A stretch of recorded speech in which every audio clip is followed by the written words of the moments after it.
السلام علیکم ورحمۃ اللہ وبرکاتہ۔ بسم اللہ والحمد للہ والصلاۃ والسلام علی رسول اللہ، اما بعد۔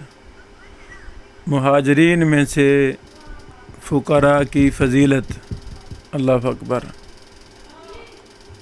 ابو عبد الرحمن روایت کرتے ہیں، سیدنا عبداللہ بن عمر بن عاص رضی اللہ تعالی عنہما کے پاس 3 شخص آئے۔ جب کہ میں ان کے ہاں تھا، وہ کہنے لگے، ابو محمد، اللہ کی قسم ہمیں کوئی چیز میسر نہیں ہے، نہ خرچ، نہ سواری اور نہ سامان۔ یہ لوگ واقعتاً فقیر تھے۔ سیدنا عبداللہ رضی اللہ تعالی عنہ نے ان سے کہا، تم کیا چاہتے ہو؟ اگر تم پسند کرو تو دوبارہ ہمارے پاس آؤ، اللہ تعالیٰ جو ہمارے لیے مہیا کرے گا ہم تمہیں دے دیں گے۔ اگر چاہو تو ہم تمہارا ذکر با اختیار حاکم کے پاس کر دیں گے، وہ تمہاری ضرورتوں کا خیال رکھے گا، اور اگر تم چاہو تو صبر کرو۔ اللہ اکبر۔ میں نے رسول اللہ صلی اللہ علیہ وسلم کو فرماتے ہوئے سنا، بے شک ہجرت کر کے آنے والے فقیر قیامت کے روز اغنیاء کی نسبت 40 سال پہلے جنت میں جائیں گے۔ اللہ اکبر۔ جنہوں نے اپنا گھر بار چھوڑا، سب کچھ چھوڑ کر اسلام کی سربلندی کے لیے، اللہ کے دین کی اشاعت کے لیے، ترویج کے لیے جنہوں نے ہجرت کی، اور اس ہجرت کی بنا پر وہ فقیر ہو گئے، فقراء بن گئے۔ اللہ اکبر۔ یہ لوگ قیامت کے دن غنیوں کی نسبت 40 سال پہلے جنت میں جائیں گے۔ اللہ اکبر، اللہ اکبر۔ ان صحابہ کرام نے کہا، ہم صبر کریں گے، کوئی چیز نہیں مانگیں گے۔ حضرات گرامی، یعنی اس روئے زمین پر انبیاء کے بعد اگر صبر و استقامت کے سرخیل دیکھنے ہوں، صبر و استقامت کے پہاڑ دیکھنے ہوں، تو صحابہ کرام کی زندگیوں کا مطالعہ کیا جائے۔ یہ کس قدر واضح حدیث ہے۔ تو صحابہ کرام نے یہ فضیلت سن کر فوراً کہا کہ ہم صبر کریں گے، کوئی مسئلہ نہیں ہے۔ یہ جنتی گروہ قرآن و حدیث کی مثال اگر ہم نے دیکھنی ہو کہ چلتا پھرتا اسلام نظر آئے، تو وہ ہمیں صحابہ کرام کی زندگی میں ملتا ہے، رضی اللہ عنہم ورضوا عنہ۔ یہ حدیث صحیح مسلم 2797 ہے۔ یہاں پر میں اپنے فقیر بھائیوں کو توجہ دلاؤں گا کہ زہد، تقوی اور فقیری غربت یہ تو بہت ہی مفید چیزیں ہیں، آخرت کے لحاظ سے بڑی مفید ہیں، دنیا کے لحاظ سے بھی بڑی مفید ہیں۔ فقیری کوئی عیب نہیں ہے۔ اللہ تعالیٰ نے جو رزق حلال میں برکت رکھی ہے، خواہ وہ تھوڑا ہی کیوں نہ ہو، لوگوں کی نظروں میں آپ فقیر ہی کیوں نہ ہو، کوئی مسئلہ نہیں ہے۔ جتنا کم مال و دولت ہوگا اتنا حساب بھی کم ہوگا، جتنا مال و دولت دنیا میں زیادہ ہوگا اتنا حساب بھی زیادہ ہوگا۔ تو زہد، تقوی پر قرآن و حدیث میں بے شمار دلائل ہیں۔ ہم نے بھی توفیق الہی سے الجامع الکامل سے 2 کتابوں کو، توبہ کی کتاب کو اور زہد کی کتاب کو ہم نے الگ اردو میں شائع کیا، یہ پڑھنے والی ہے۔ قرآن و حدیث کا تمام مواد، تمام صحیح احادیث زہد، تقوی، توبہ، استغفار پر وہ ہم نے الگ ایک مجموعہ اردو میں شائع کیا۔ یہ تو ہمیں بار بار پڑھنی چاہیے تاکہ ہمارے دل سے، امیری سے نفرت پیدا ہو، مال و دولت کے ریل پیل سے نفرت پیدا ہو، بڑے بڑے کوٹھی بنگلے، بڑے بڑے گاڑیاں اور زندگی لگژری زندگی سے نفرت پیدا ہو اور سادہ زندگی، انکساری والی، عاجزی والی، فقیری والی، زہد والی، تقوی والی، یہ سلف صالحین کی زندگی تھی، یہ محدثین کی زندگی تھی، ہمیں اس سے محبت پیدا ہو۔ امام مقبل بن ہادی الوادعی الیمنی رحمہ اللہ کا گھر، وہ چھوٹا سا گھر تھا، چھوٹا سا کمرہ تھا جس میں ان کی کتابیں بھی تھیں، وہاں ہی سوتے تھے، وہاں ہی کھانا پینا تھا، بالکل معمولی سا کچا سا کمرہ تھا۔ وہ ہم نے دیکھا سوشل میڈیا پر، اور اس کا ذکر سماحت الشیخ مفتی انعام شیخ الاسلام امام ابن باز رحمہ اللہ سے کیا گیا کہ شیخ محترم یعنی شیخ مقبل رحمہ اللہ کا گھر اس طرح کا چھوٹا سا ہے، کچا سا ہے، وہاں زندگی گزار رہے ہیں، ایک ہی کمرہ ہے۔ تو اس موقع پہ سماحت الشیخ ابن باز رحمہ اللہ نے فرمایا کہ محدثین کے گھر ایسے ہی ہوتے ہیں، یہ زہد تقوی والی زندگی بڑی مبارک زندگی ہے، بڑی خیر و برکت والی زندگی ہے، تو اس میں ہمیں کوئی شرمندگی نہیں، کوئی یار نہیں محسوس کرنی چاہیے۔ افسوس ہوتا ہے جب ہم غربت سے نکلنے کے لیے حرام طریقوں کو اپناتے ہیں۔ اللہ کی قسم ایسے لوگ کبھی بھی امیر نہیں بنیں گے، وہ حرام طریقوں سے، ناجائز طریقوں سے پیسہ اکٹھا کریں گے، اچانک تباہ برباد ہو جائیں گے، وہ پیسہ بھی نکل جائے گا اور نسلیں بھی تباہ ہو جائیں گی۔ جس کی تربیت، جس کی پرورش حرام پر ہو، وہ قوم ترقی نہیں کرتی، وہ پیچھے جاتی ہے۔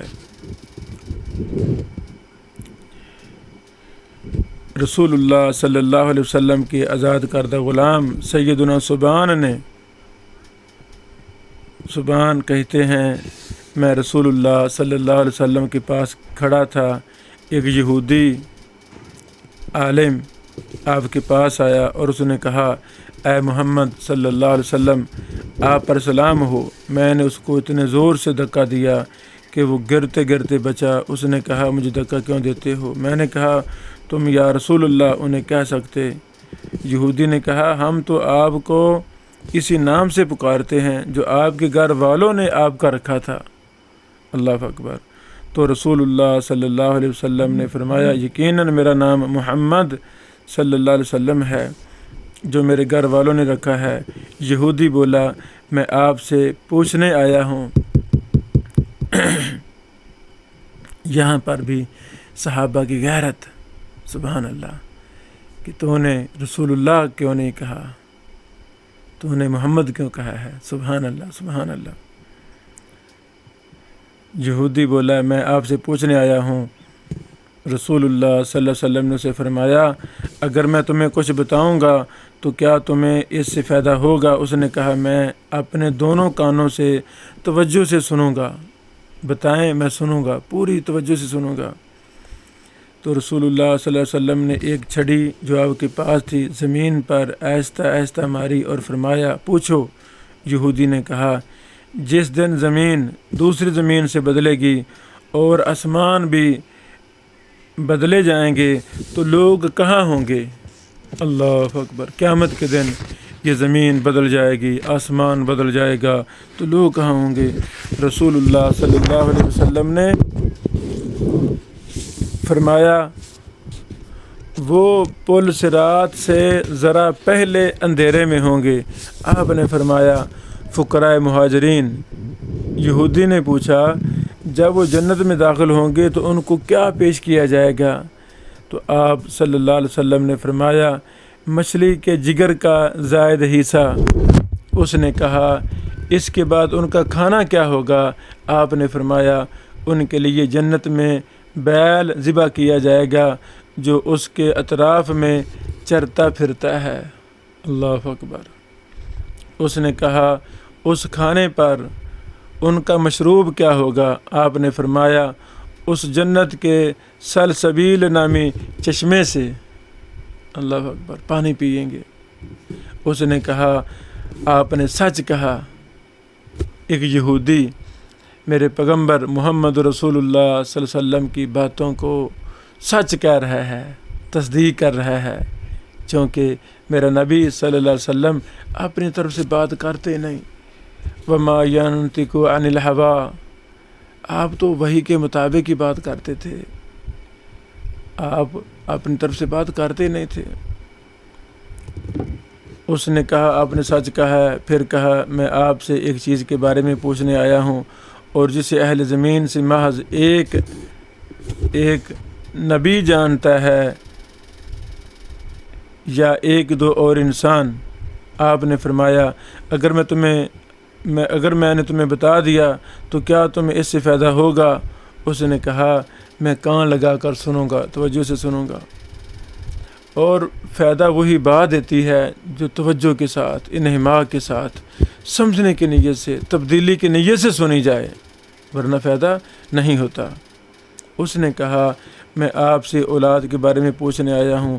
آپ نے فرمایا مرد کا پانی سفید ہوتا ہے اور عورت کا پانی زرد، جب دونوں ملتے ہیں اور مرد کا مادہ منویہ عورت کی منی سے غالب آ جاتا ہے تو اللہ کے حکم سے دونوں کے ہاں بیٹا پیدا ہوتا ہے، اور جب عورت کی منی مرد کی منی پر غالب آ جاتی ہے تو اللہ رب العالمین کے حکم سے دونوں کے ہاں بیٹی پیدا ہوتی ہے۔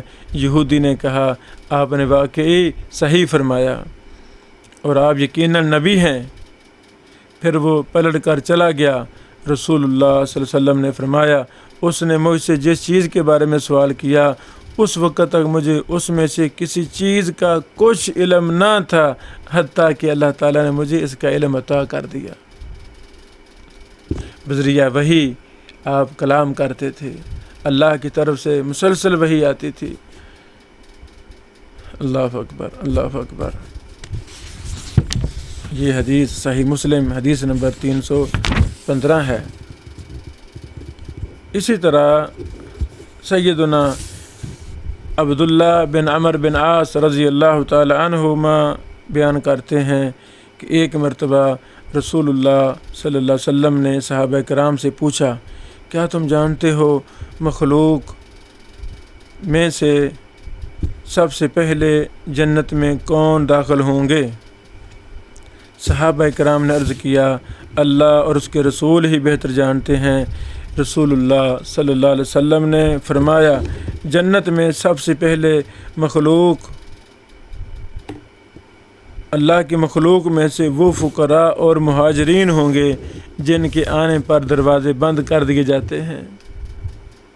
اللہ اکبر۔ وہ فقراء مساکین جو کوئی چیز طلب کرنے کے لیے آئیں تو مالدار اغنیاء دروازے بند کر دیتے ہیں، ان کے ذریعے ناپسندیدہ امور سے بچا جاتا ہے اور اپنی حاجات اپنے سینوں میں لیے ہوئے ہی مر جاتے ہیں۔ یہ غربا، یہ فقراء، لیکن انہیں پورا نہیں کر سکتے تھے۔ اللہ تعالیٰ اپنے فرشتوں میں سے جسے چاہیں گے حکم دیں گے ان کے پاس جاؤ اور انہیں سلام کرو۔ فرشتے عرض کریں گے ہم آسمانوں کے رہنے والے اور آپ کی مخلوق میں منتخب لوگ، اور آپ ہمیں ان کو سلام کرنے کا حکم دے رہے ہیں۔ اللہ تعالیٰ فرمائیں گے کہ یہ ایسے لوگ تھے جو صرف میری ہی عبادت کرتے تھے۔ یہ صحابہ کرام کی فضیلت، مہاجرین کی فضیلت، انصار کی فضیلت۔ اللہ اکبر۔ یہ صحابہ کا گروہ وہ تھا جو صرف میری ہی عبادت کرتے تھے، میرے ساتھ کسی کو شریک نہیں ٹھہراتے تھے، ان پر دروازے بند کر دیے جاتے تھے، ان کے ذریعے ناپسندیدہ امور سے بچا جاتا تھا۔ اللہ اکبر۔ اور یہ اپنے ضروریات اپنے سینوں میں لیے مر جاتے تھے لیکن انہیں پورا نہ کر پاتے تھے۔ چنانچہ فرشتے ان کے پاس آئیں گے اور ہر دروازے سے یہ آواز لگائیں گے سلام علیکم بما صبرتم فنعم عقبی الدار۔ ہر دروازے سے فرشتے ان غریبوں کو، ان فقراء کو، ان مہاجرین پر سلام اس انداز میں پیش کریں گے جیسا کہ اللہ تعالیٰ نے سورۃ الرعد آیت نمبر 24 میں فرمایا سلام علیکم بما صبرتم فنعم عقبی الدار۔ تم پر سلام ہو کہ تم نے صبر کیا۔ صبر کی عظمت، صبر کی شان، صبر کی فضیلت بہت بڑی ہے۔ غربت ہو تو پریشان نہیں ہونا، تھوڑا کھا کے گزارا کر لینا ہے، انشاءاللہ جنت مل گئی، قبر میں راحت مل گئی، تو یہ غربت اور فقیری کام آ جائے گی انشاءاللہ۔ صراط مستقیم نہیں چھوڑنا، حلال کا راستہ نہیں چھوڑنا۔ سلام ہو تم پر، تم نے صبر کیا، آخرت کا گھر کتنا ہی بہترین ہے۔ اے لوگو، آخرت کو ترجیح دیں، آخرت سے محبت کریں۔ ایک ایک روپیہ، ایک ایک پیسہ جو کما رہے ہیں، کہاں سے کما رہے ہیں، کہاں خرچ کر رہے ہیں، اللہ نے سارا پوچھنا ہے۔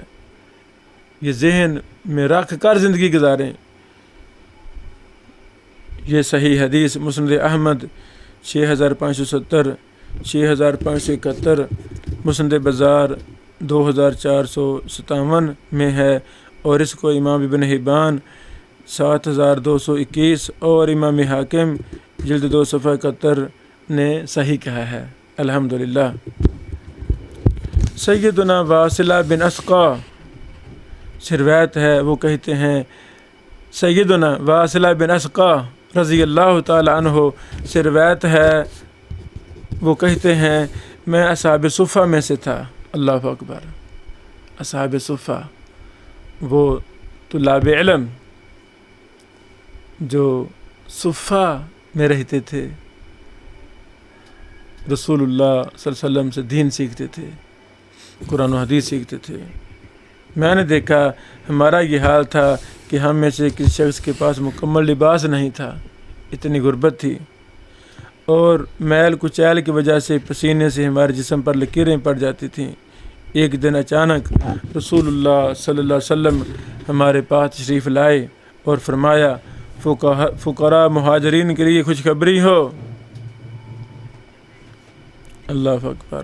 ہمارے پاس اچانک ایک اچھے لباس والا آدمی آیا، رسول اللہ صلی اللہ علیہ وسلم جو کلام بھی ارشاد فرماتے، وہ تکلفاً آپ کے کلام سے افضل کلام کرتا۔ جب وہ چلا گیا تو آپ صلی اللہ علیہ وسلم نے فرمایا، بے شک اللہ تعالیٰ اس کو اور اس جیسے شخص کو ناپسند کرتا ہے جو چراگاہ میں چرنے والی گایوں کی طرح اپنی زبان کو لوگوں کے لیے مروڑتے ہیں، اللہ تعالیٰ بھی ان کے چہروں اور زبانوں کو آگ میں مروڑے گا۔ تکلفات سے بچیں، قرآن و حدیث سے تجاوز نہ کریں، زندگی ایسی گزاریں جو جنتی لوگوں والی زندگی ہو، اچھے لوگوں کی زندگی ہو، آپ کے ہاتھ سے، آپ کی زبان سے کسی کو تکلیف نہ پہنچے۔ اللہ اکبر۔ ایک مثالی زندگی گزاریں۔ طبرانی کبیر کی یہ صحیح حدیث جلد نمبر 22